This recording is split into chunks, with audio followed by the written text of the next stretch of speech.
Nos has llamado al desierto, Señor de la libertad, y está el corazón abierto a la voz de tu verdad.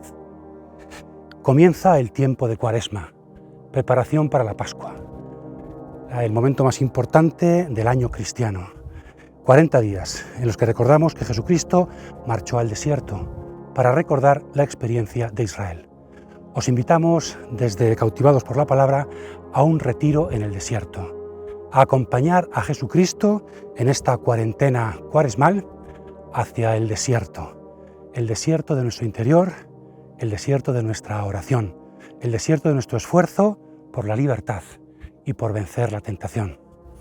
Bienvenidos a este momento de oración, que el Señor, el Espíritu, como a Jesucristo, nos acompañe al desierto y sea un lugar fecundo, que sus arenas, tocadas por el Espíritu y por nuestro esfuerzo, den fruto de un cristianismo renovado. Bienvenidos, os invitamos a un retiro en silencio de encuentro con Dios.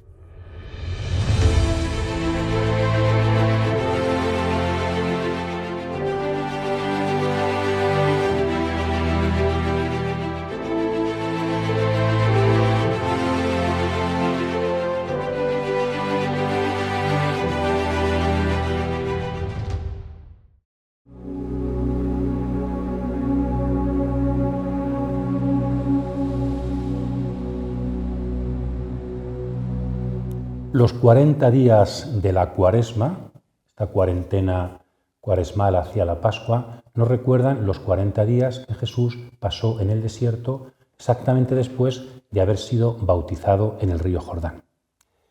Entonces nosotros, cogidos de la mano de Jesús, queremos también irnos con Él para tener una experiencia de desierto y recuperar los orígenes.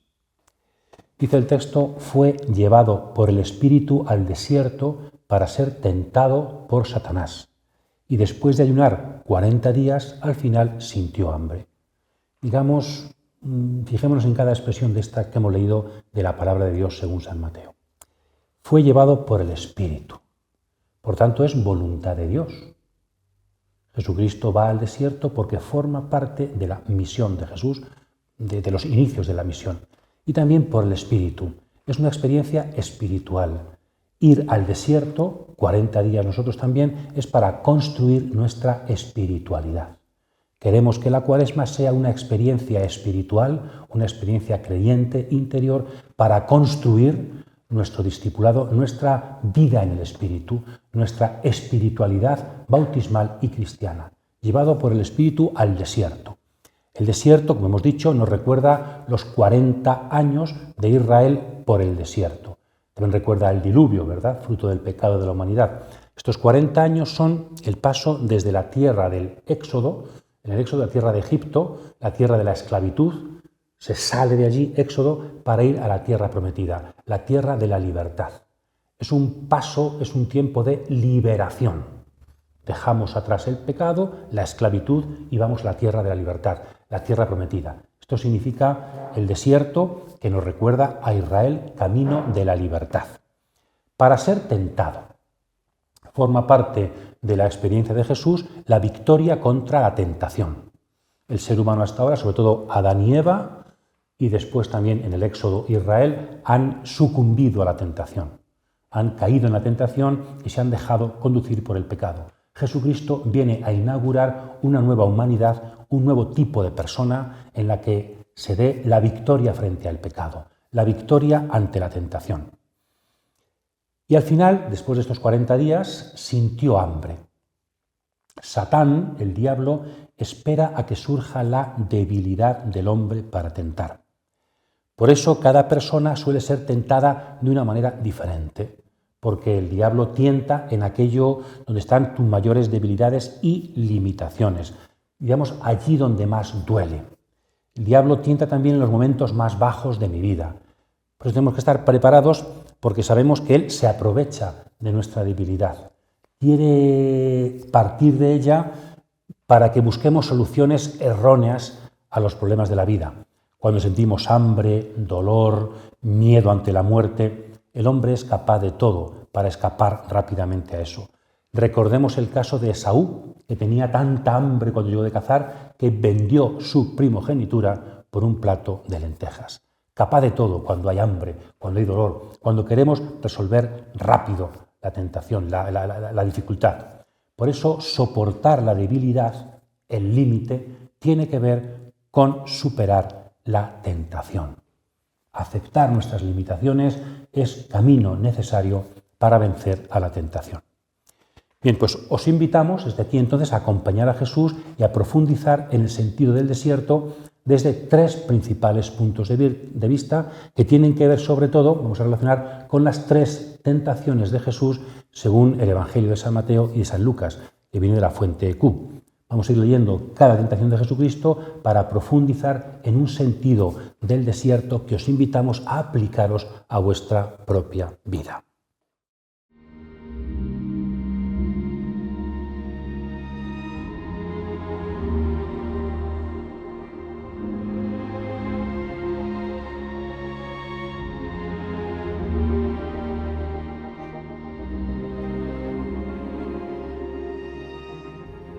El pueblo de Israel recogía el maná en el desierto, pan del cielo, porque experimentaron el hambre. No solo de pan vive el hombre. Por eso el desierto, con su falta de pan, nos recuerda el hambre de palabra de Dios. Nos recuerda que el ser humano necesita también la palabra de otro. Y el maná es un símbolo de la Torá, del pan de la palabra que el Señor nos da. Vencemos con Cristo la primera tentación y aprendemos en el desierto a tener otra sed, otra hambre de palabra.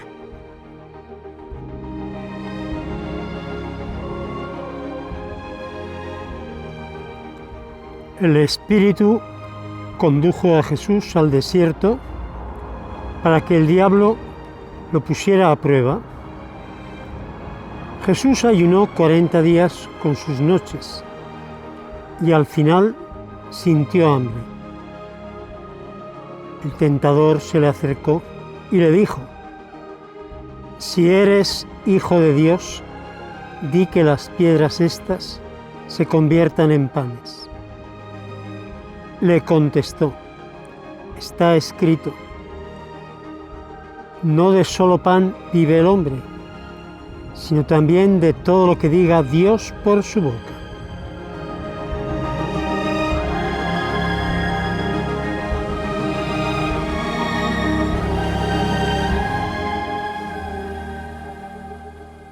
Primer significado del desierto es el lugar del silencio, de la soledad, para poder escuchar la palabra de Dios.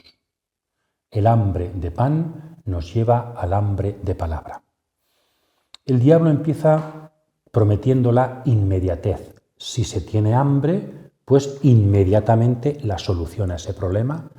La vida como resolución inmediata de los problemas. Porque además esto pone a prueba lo que yo soy. Si no soluciono el problema es porque no seré hijo de Dios. Si eres hijo de Dios, si alguien te cuida, si estás en manos de la providencia, ¿por qué te suceden estos males? ¿Por qué tienes hambre? Es una cuestión ahí muy profunda, ¿no? Porque es poner en duda lo que soy.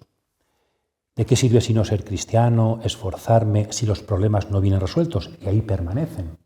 Y Jesús lo vive de una forma positiva. Y nos invita a nosotros también a ello. El hambre de pan nos abre a aguantar durante un tiempo. Tener hambre nos abre a otro tipo de alimento. Nos abre a la palabra de Dios. Existe, además del alimento del estómago, el alimento del oído, el alimento de la persona, el alimento del corazón. El desierto y la importancia de la experiencia del silencio.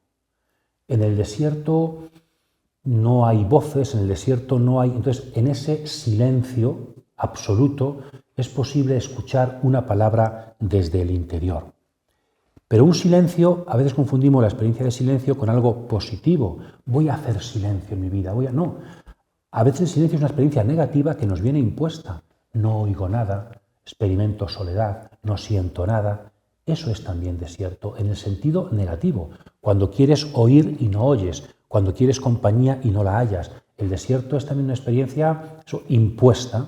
Acordaos del texto famoso siempre del profeta Amós, capítulo 8, versículos 11 y 12. Voy a mandar hambre a la tierra y sed, no de pan ni de agua, sino de escuchar la palabra de Dios, porque querréis escucharme y no podréis. Pues cuando uno quiere escuchar y no oye nada, a veces nos pasa incluso en la oración, desierto, vivo un tiempo de desierto. Pues eso es la Cuaresma, ese es el tiempo que Jesucristo vivió en los 40 días. Cuando no escucho ya lo de siempre, cuando nadie me habla, ni siquiera Dios, ahí, en ese silencio que yo no he buscado, es posible hacer experiencia de otro tipo de palabra, experimentar de verdad el hambre de otro. Los rabinos, hemos hablado una vez en este canal, hacen una relación muy bonita entre la palabra hebrea desierto, que es midbar, con la palabra hebrea palabra, que es dabar. Son iguales, dabar y midbar, solo que se añade una M delante. Middabar, dabar. Y en hebreo muchas palabras se forman añadiendo una M delante a la raíz de 3 letras. Entonces, aunque no sea exacto lingüísticamente, pero los rabinos relacionan muy bien. Midbar proviene de dabar. Entonces, el desierto, midbar, es el lugar de la palabra, dabar. El desierto es el lugar adecuado para escuchar la palabra de Dios. Por eso en el desierto también Moisés, Deuteronomio capítulo 6, os invitamos a leerlo, versículos 4 y siguientes, Moisés enseña en el desierto la gran oración de Israel. Escucha, Israel, amarás al Señor tu Dios. Será el último significado del desierto. El primero, escucha, y el último, ama. Escucha para amar. Los silencios de la vida, la soledad como experiencia que no hemos buscado, nos abre a una escucha y a un amor que nunca habíamos imaginado. Es verdad que hoy en día es muy difícil el silencio exterior, muy difícil, pero se puede buscar. También es muy difícil, mucho más difícil quizá, el silencio interior. Tantas preocupaciones, tantas cosas que hacer, tenemos que buscar también, esforzarnos por hacer silencio interior. Y quizá también hoy es muy difícil lo que yo llamaría el silencio intermedio. Silencio exterior de ruido, silencio interior de... Pero hay un silencio intermedio que son el estar conectados, ¿no? Estamos solos, en silencio, rezando, ante el Santísimo incluso, pero nos llegan mensajes. Rezamos con el móvil y llega un WhatsApp. Ese silencio intermedio también es importante. O nos desconectamos o no habrá silencio. Si mientras estamos con Dios estamos conectados y abiertos a otras cosas, es posible que sea bastante difícil encontrarnos con la palabra de Dios, atisbar esa hambre de Dios y de su palabra.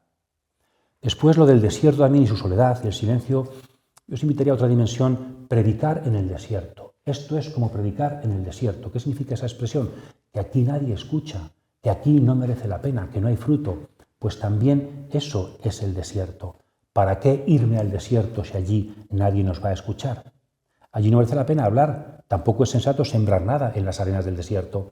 Entonces también cuando nadie oye, allí se fue Juan Bautista, donde nadie parece oír, donde nada parece tener fruto, donde nada, en esa experiencia de desierto, es posible atisbar el hambre de la palabra de Dios.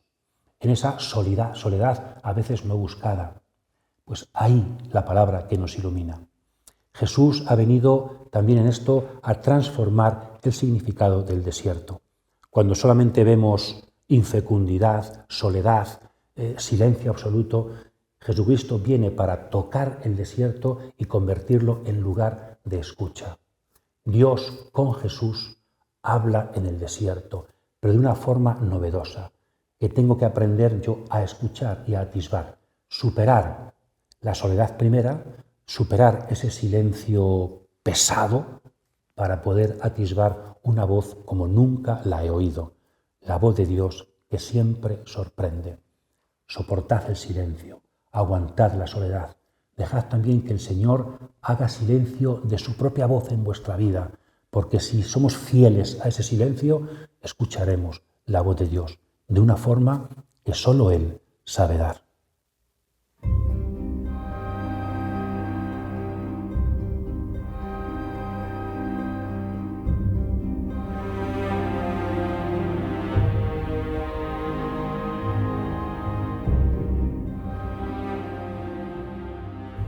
No tentarás al Señor tu Dios.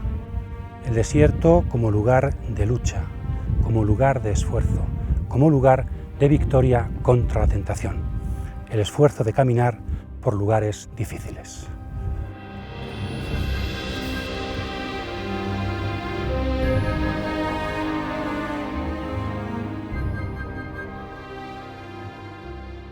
Entonces se lo llevó el diablo a la ciudad santa, lo puso en el alero del templo y le dijo: «Si eres hijo de Dios, tírate abajo, porque está escrito: a sus ángeles ha dado órdenes para que cuiden de ti, y también te llevarán en volandas, para que tu pie no tropiece con piedras». Jesús le repuso: «También está escrito: no tentarás al Señor tu Dios».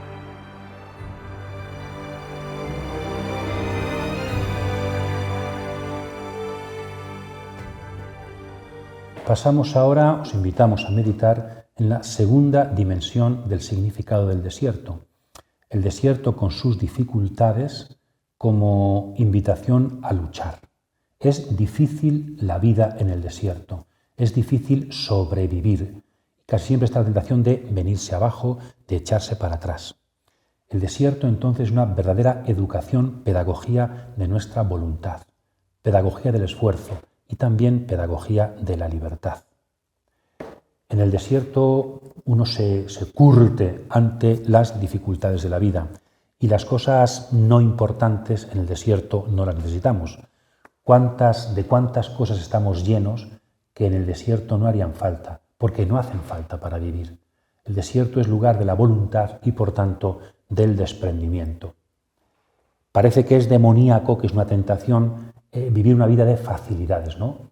Pues ante cualquier cosa, pues deja que los ángeles te conduzcan, deja la vida como un camino de rosas, una senda sin tropiezos. Eso debería ser la vida del Hijo de Dios y de su misión, porque es el Hijo de Dios. ¿No será que Dios te ha abandonado si no va todo bien, si no va todo fácil? No, esto es una tentación, esto es demoníaco. El desierto nos invita a comprobar que la vida, también la misión, el cristianismo, la fe, es un camino largo y esforzado con dificultades, donde es necesario luchar y esforzarse. Educar la voluntad que tantos psicólogos y psiquiatras subrayan y que yo creo que los medios de comunicación, sobre todo la propaganda que nos dan, pues dicen justamente lo contrario, y es más fácil dejarse llevar por esa propaganda, creernos las promesas, como la serpiente Adán y Eva, de que todo es fácil y lo apetitoso siempre nos viene bien. Y yo creo que aquí podemos aplicar esto desde el punto de vista personal y desde el punto de vista social. Ya en tiempo de Israel frente a sus culturas alrededor, ¿no? Israel es un pueblo nómada, un pueblo que pasa por el desierto, educado 40 años por Dios en la dificultad y en la lucha. Por eso perdura hasta hoy. Es una religiosidad recia de la voluntad. En cambio, Canaán, más bien, Egipto también, Mesopotamia, son religiosidades más bien de la agricultura, fecundidad, facilidad, sensualidad, de lo fácil. Y por eso han desaparecido. Yo creo que una sociedad, y también nos puede pasar hoy, una sociedad que no educa la voluntad, una sociedad que dice que todo es fácil y todo son promesas, al final no tiene futuro, se quedará sin futuro, está llamada a desaparecer. E igual también sucede en el ámbito personal. Si solamente educamos a nuestros niños y jóvenes en la facilidad, en la inmediatez, quiero esto y lo tengo, no serán capaces en el futuro de asumir frustraciones, de asumir las dificultades y frustraciones de la vida. Los países, yo creo que olvidan el esfuerzo, pues son culturas en extinción. Y las personas que no educan la voluntad y el esfuerzo tienen también un futuro muy incierto y seguramente construirán poco y dejarán poca huella tras de sí. Importancia, por tanto, de la voluntad recia y también, muy en relación con la voluntad, la libertad. La libertad, pienso yo, no consiste en secundar lo que me apetece, movido por las propuestas de los que nos quieren consumidores, la economía, o súbditos, el poder. Eso no es la libertad. La libertad es la prevalencia de la voluntad, de los criterios personales y profundos. Es la capacidad, diría un psiquiatra, la capacidad de posponer resultados, retrasar metas, la superación de la inmediatez, la victoria de la persona sobre los estímulos, aunque sean todos preciosos, que resplandezca la persona y su dominio sobre las cosas, incluidos los estímulos. Por tanto, creo es importante no quedarse en los medios, sino pensar en los fines que me dignifican, en los más humanos, y desde ahí poner los medios adecuados. Saber decir no y saber sostener el sí. Esto es la libertad. Y lo contrario es la adicción, la dependencia. Cuando falta libertad y voluntad, solemos posponer las cosas. Esto mañana lo haremos. No, ya cuando acaben estos días así más difíciles de fiesta o estos días de mucho trabajo, luego ya empezamos siempre a posponer. Es que siempre hay excusas para posponer el esfuerzo. Y por otro lado, también no solamente a veces posponemos el esfuerzo, sino que una vez que empezamos, es difícil empezar, sostener, ser fieles, sostener lo empezado. Esto es la Cuaresma, esto es ir al desierto. La humanidad, creo yo, de hoy, en cambio, no sé qué pensáis, meditadlo, tenemos un déficit, creo yo, y también la Iglesia actual, los cristianos, tenemos un déficit de voluntad y de libertad. Un déficit, yo creo, de desierto. No necesitamos urgentemente esta pedagogía de la voluntad y la libertad en nuestra vida. Yo creo que nuestra hondura creyente y nuestro futuro dependen de ello, como Israel. Un pueblo recio, fundamentado en una voluntad transparente, en una voluntad educada y contrastada. Pero además de vencer nosotros la tentación, no nos dejes caer en tentación, Jesús dice, no tentarás al Señor tu Dios. No es solo no caer yo en la tentación, educar mi voluntad, sino no tentar a Dios. ¿Qué es tentar a Dios, al Señor tu Dios? Juzgar a Dios. Hacerle depender de cómo nos va a nosotros, ponerlo a prueba, pedirle pruebas, exigirle signos, esa relación mercantil con él, ¿no? Lo que dicen los investigadores, do ut des, te doy para que me des. En tanto en cuanto me vaya bien contigo, pues entonces yo seré. Si yo me siento bien, tú existes y yo te sirvo. Si las cosas van mal, tú no existes o yo me aparto de ti. No, relación mercantil con Dios no. Una de las cosas, yo creo, en las que más nos educa el desierto, todo tipo de desierto, es a superar la relación mercantil con Dios, a superar nuestra tentación de tentar a Dios, de hacerle depender de cómo nos va en la vida. Por eso cuando aprieta el desierto y la fidelidad se mantiene, es un signo de que estamos purificando nuestra religiosidad y descubriendo el verdadero sentido de la fe. Entonces, el desierto como lugar de tentación, lugar de esfuerzo, de lucha. El desierto como victoria de la libertad personal. Y el desierto como educación en la voluntad y en una religiosidad, donde Dios es Dios y yo soy discípulo que sabe ir detrás de su voluntad y de sus caminos.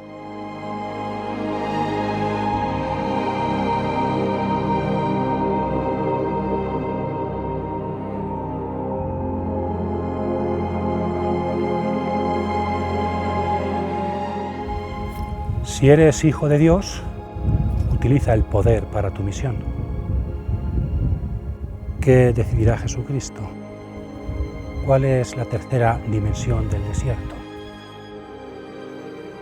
Después se lo llevó el diablo a una montaña altísima y le mostró todos los reinos del mundo con su esplendor, diciéndole, te daré todo esto si te postras y me rindes homenaje.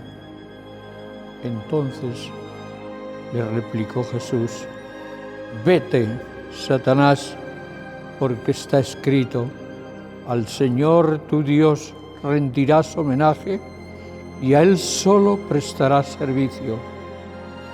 Entonces lo dejó el diablo. En esto se acercaron unos ángeles y se pusieron a servirle.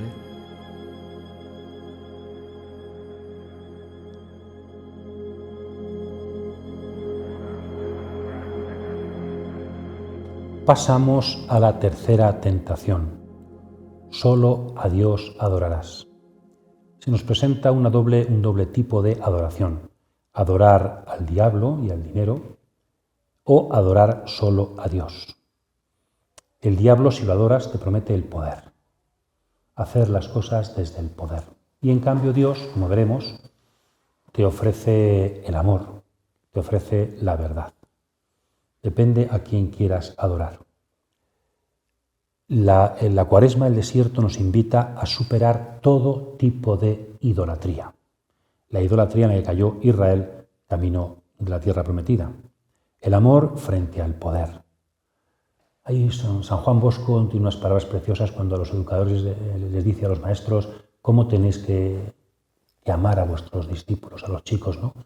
No exasperándose, no todo desde arriba, desde el poder, desde la imposición, desde ser más importante. No, desde abajo, desde el cariño, desde la comprensión, desde la paciencia. O sea, aquí vendrían muy a cuento esas recomendaciones de San Juan Bosco para todos nosotros, ¿no? No desde el poder, sino solo se puede adorar a Dios, desde el cariño, solo se puede adorar a Dios. En el Antiguo Testamento aparece muy claro, esto no podéis, es un Dios celoso. No porque Dios tenga celos de nada, sino porque solo existe Él. Solo existe, el único Dios es Él. Entonces, adorar otras cosas que no son Dios no es que a Dios le siente mal, es que es mentira para el ser humano. Entonces, y luego también recordemos el primer mandamiento, ¿no? Amarás a Dios sobre todas las cosas. Esa es la primera verdad, la clave de la jerarquía de lo humano. Solo Dios es Dios. Entonces, si adoras otra cosa, sea el diablo o otras cosas buenas, que no son el diablo, pero que no son Dios, si pones en lugar de Dios otras cosas, aunque sean buenas, tergiversarás toda la jerarquía de tu vida y seguramente las cosas empezarán a no funcionar y el orden se convertirá en caos. Pues la pregunta es, ¿a quién o a qué adoro yo? ¿Dónde está mi tesoro? Es decir, ¿dónde está mi corazón? ¿Qué es lo primero en mi vida?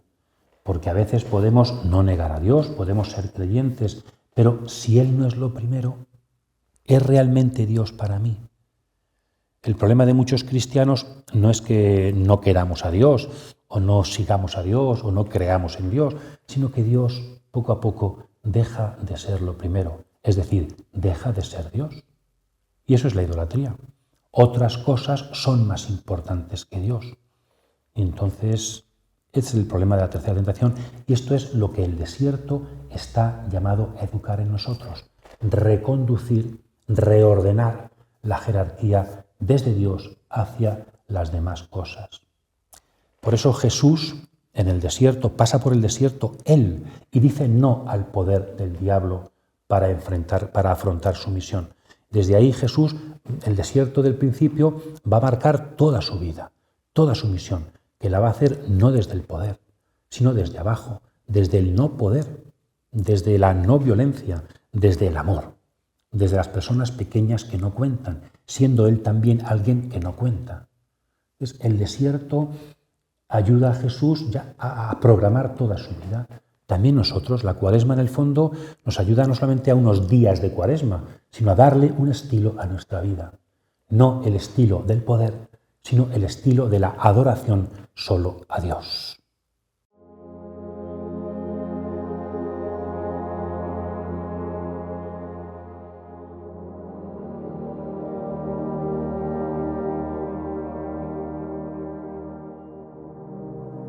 Volver al desierto, dicen los profetas, es volver a recuperar el amor primero.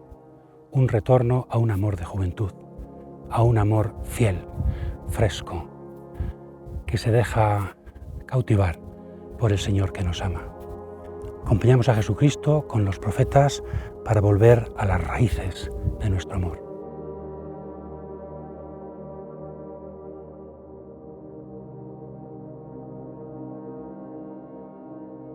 Por tanto, mira, voy a seducirla llevándomela al desierto y hablándola al corazón.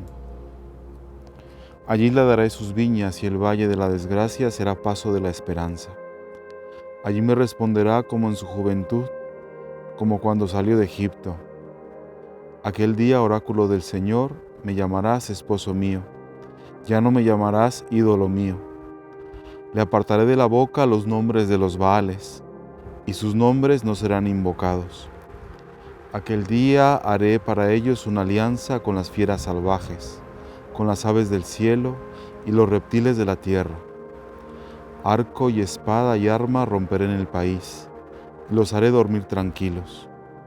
Me casaré contigo para siempre, me casaré contigo, a precio de justicia y de derecho, de afecto y de cariño. Me casaré contigo a precio de fidelidad, y conocerás al Señor.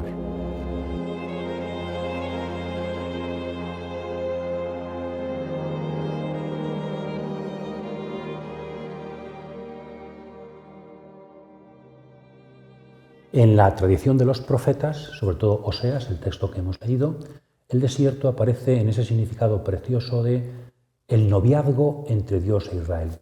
Si la alianza se compara con la alianza de Dios con el pueblo, con una boda, Dios es el marido, Israel es la esposa, entonces la alianza es un matrimonio. Entonces, ¿cuándo se casó Israel con Dios? En el Sinaí. Ahí fue su matrimonio. Y el desierto fue el noviazgo y la luna de miel de Dios con su mujer. Entonces todo eran parabienes, todo era enamoramiento. Y por eso después, cuando Israel abandona a Dios, la idolatría se considera como es un ser infiel al marido, ¿verdad? En Oseas, la prostituta, la mujer infiel, ¿verdad? Cometer adulterio. Y al revés, el amor, cuando van las cosas bien, el enamoramiento. Entonces, Oseas dice: después de pasados los años, estamos en el siglo VIII para Oseas, voy a volver a llevar a mi pueblo al desierto para hablarle al corazón, a la luna de miel, para que vuelva a recuperar su cariño de joven. También, además de Oseas, hay un texto precioso de Jeremías en el capítulo 2 que dice algo precioso. Yahvé me dirigió la palabra en estos términos: ve y grita a los oídos de Jerusalén. Esto dice Yahvé: de ti recuerdo tu cariño juvenil, el amor de tu noviazgo, cuando tú me seguías por el desierto, por tierra no sembrada.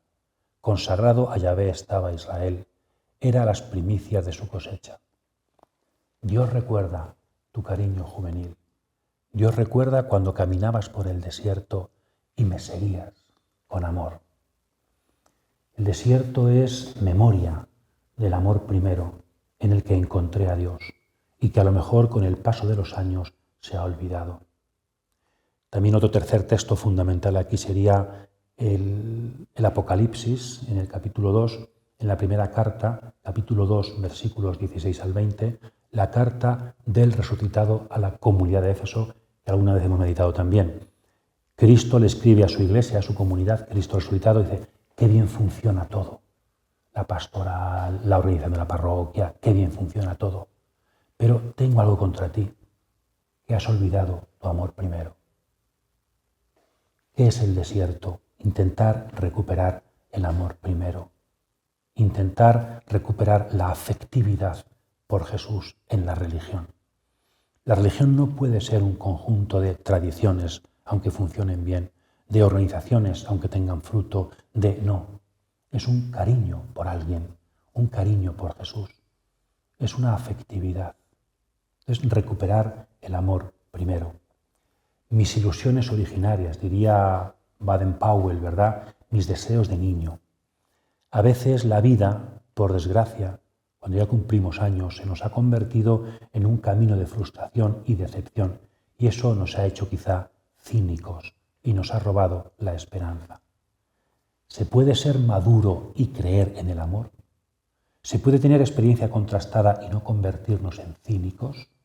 ¿Se puede haber sufrido y no estar resentidos, tener heridas curadas? Claro que sí. Y para ello, el desierto. Recapacitar en lo que un día fui, en lo que soy todavía hoy, en lo más profundo, y quizá he olvidado. La infancia espiritual, Teresita del Niño Jesús, ¿verdad? Volver a ser como niños, que decía Jesús. La importancia entonces de la memoria, saber bien quién es el amor de mi vida. Como dice Dios, te haré mi esposa para siempre. La fidelidad para siempre, la fidelidad también en la fe, no es un ideal romántico, sino la esencia misma de Dios, su apuesta de alianza para el hombre, para siempre. Entonces el desierto es pararse para acordarse, pararse para decir, ¿quién soy yo? ¿De dónde vengo? ¿Qué he perdido en el camino? ¿Cuál es el amor primero que debería seguir latiendo en mi corazón? ¿Quién ha sido Dios para mí? ¿Quién soy yo para Dios? Rememorar esto, hacer memoria. En este sentido, el desierto es un ejercicio eucarístico, de memorial, y tiene que ver el desierto con la Eucaristía. La Eucaristía como volver al origen, a ese lugar donde Cristo se dio hasta el extremo. Amando a los suyos, los amó hasta el extremo. Es el desierto para recapacitar, como el hijo pródigo de la parábola de Lucas 15. El desierto para acordarme de que es posible amar a Dios. Yo he amado a Dios con todo el corazón. Volver a experimentar eso. Me he sentido amado por Dios de una forma plena. Eso es el desierto. Recuperar esa verdad. Recuperar esa memoria. En el desierto volvemos a retomar la esencia del cristianismo para relanzar nuestra vida hacia adelante, para caminar por los caminos del amor, de una afectividad evangelizada en presencia del Dios que nos ha amado.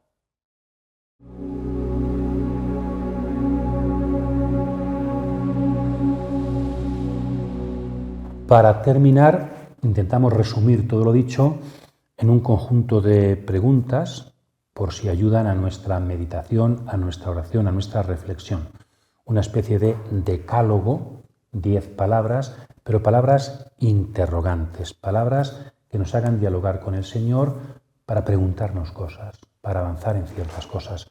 Con los textos que hemos ofrecido, si nos ayudan, pues intentamos eso, hacernos preguntas en presencia del Señor.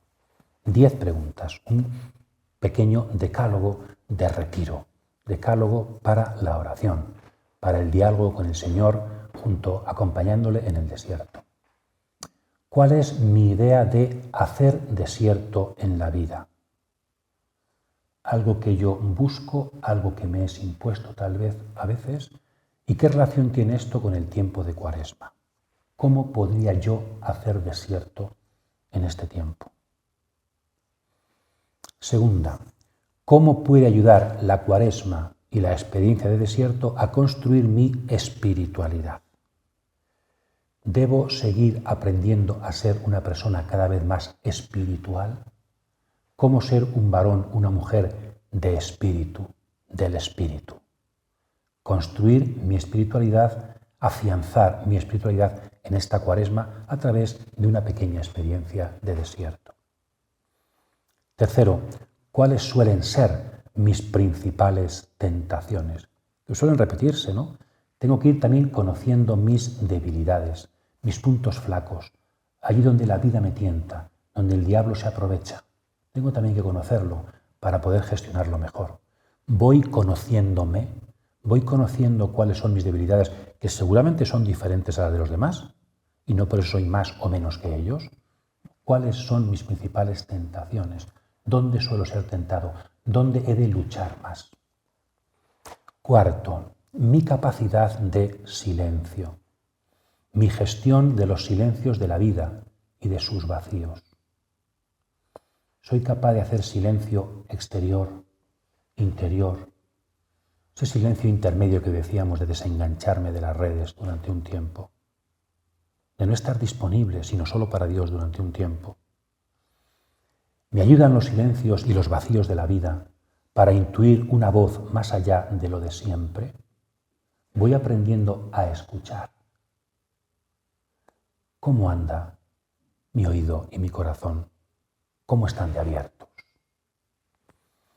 Siguiente, mi relación con la palabra de Dios, el uso de la Biblia en mi vida, sobre todo en el ámbito personal, en la liturgia y también en la oración personal, en la lectura, la búsqueda de la voz de Dios para mi vida.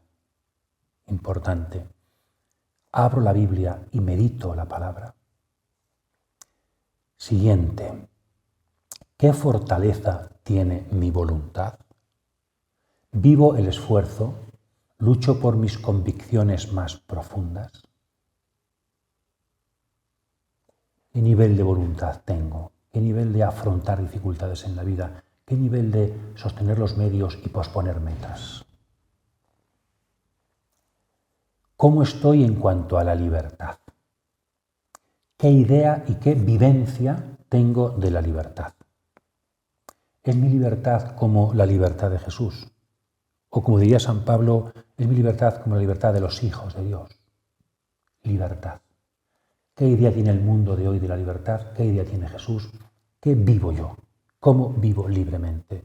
Necesito afianzar mi libertad. Necesito abrir caminos en mi libertad. Siguiente.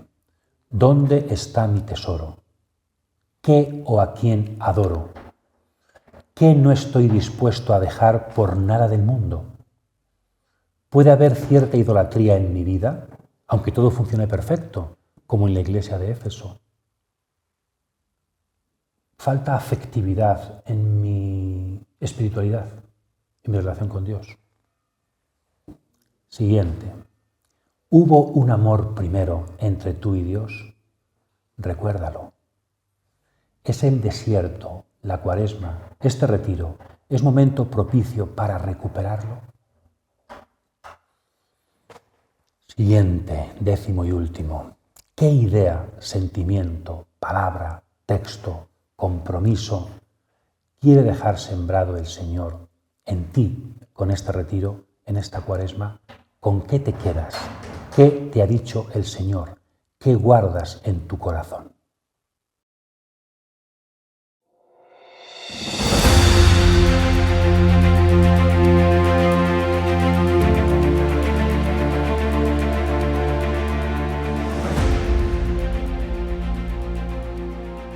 El desierto de su presencia. Os invitamos a hacer oración. Hacer desierto es hacer oración, encontrar un tiempo de calidad para estar con el Señor. Y para poder desde ahí repasar los desiertos de nuestra vida, sus vacíos, frustraciones, límites, todos los textos que hemos dicho, el contenido que os hemos invitado a hacer en presencia del Señor. Dialogad con Jesucristo sobre vuestra vida. Dejad que Él os coja de la mano para que así, impulsados por el Espíritu, recorramos los desiertos de nuestra vida y desde ellos aprendamos el silencio, la escucha, el esfuerzo, el amor primero. Rezar para hacer memoria, rezar para ser más, aquello que somos desde siempre. Rezar para agradecer un amor que nos sostiene y que queremos experimentar cada día más intensamente. En su presencia hacemos desierto y convertimos los desiertos de nuestra vida en lugares fecundos, porque Él los toca con su ternura, con su cariño, con su amor. Feliz desierto, feliz oración, feliz Cuaresma.